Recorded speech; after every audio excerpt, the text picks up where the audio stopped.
حيهم من جديد في مقطع جديد، ومقطع اليوم هي أسوأ الصفقات اللي حصلت في تاريخ الدوريات الخمس الكبرى.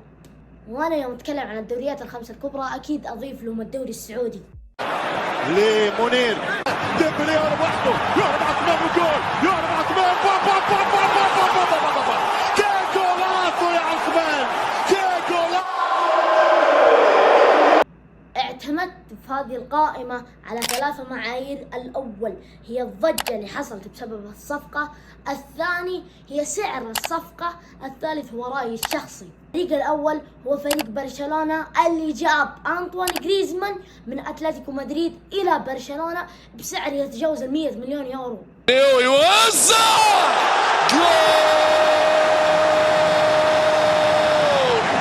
غريزمان، سوبرمان غريزمان. انت جايب غريزمان هو بنفس ادوار ميسي، فايش تبغى تلعب غريزمان ولا ميسي؟ اكيد الليو مين. اما الصفقة الثانية ايضا في برشلونة، عثمان ديمبلي القادم من دورتموند الى برشلونة. اللاعب كثير اصابات، اللاعب رعونته قدام المرمى شيء مش طبيعي، اللاعب يرفع ضغطك، سعره خيالي، اللاعب ما قدم لبرشلونة ولا شيء، بالعكس ضيع علينا دوري ابطال 2019 اللي كان يمدينا نجيبه. أخيرا ننتقل من برشلونة إلى إنجلترا، هنالك في مانشستر من أحد أسوأ الصفقات في ال3 سنوات الماضية لمانشستر سيتي، واللي الآن أتكلم عن اللاعب اللي كان في وست هام وجاء مانشستر سيتي بسعر يتجاوز 100 مليون يورو.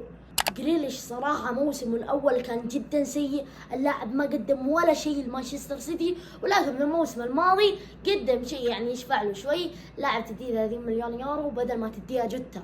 المركز الرابع اللاعب اللي جاي من سلتيك إلى الاتحاد ب30 مليون يورو. الآن أنا قاعد أتكلم عن جوتا، اللاعب اللي أنت جايبه من سلتيك ب30 مليون وقاعد تلعب مباراة واحدة أساسي و5 مباريات منزله من الدكة، وغير كذا طلعته من تشكيلة الدوري. مو تشكيلة الدوري، أقصد الأسماء الأجنبية الموجودة في الدوري هي 8 بس، أنت طلعت جوتا منه كذا 8 صح؟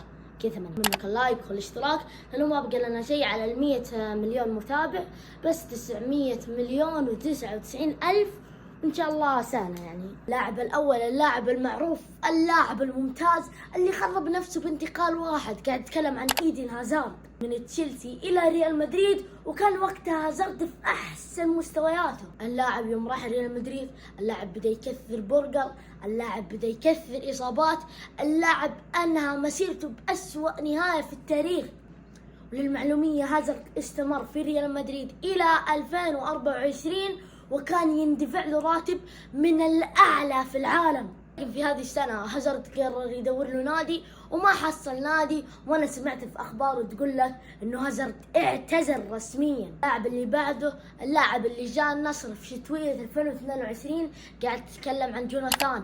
اللاعب سيء جدا، ما قدم للنصر ولا شيء، اللاعب جاء كذا كومبارس كشكل وبعدها مش. الانتقال ما كان جدا سيء على النادي، لكن كان جدا سيء على اللاعب. تكلم عن انتقال كيسيه من الميلان الى برشلونة، كان في الميلان من احسن صفوة المحاور في العالم. لاعب اغلب فتراته في برشلونة كان دكة الين ما جاء الاهلي واخذوه، وشوف الان كيف كيسيه مقدم مستوى رائع، بل رائع جدا مع الاهلي. الانتقال اللي بعده فهو انتقال حصل في 2014، فلازم نرجع في الزمن شوي.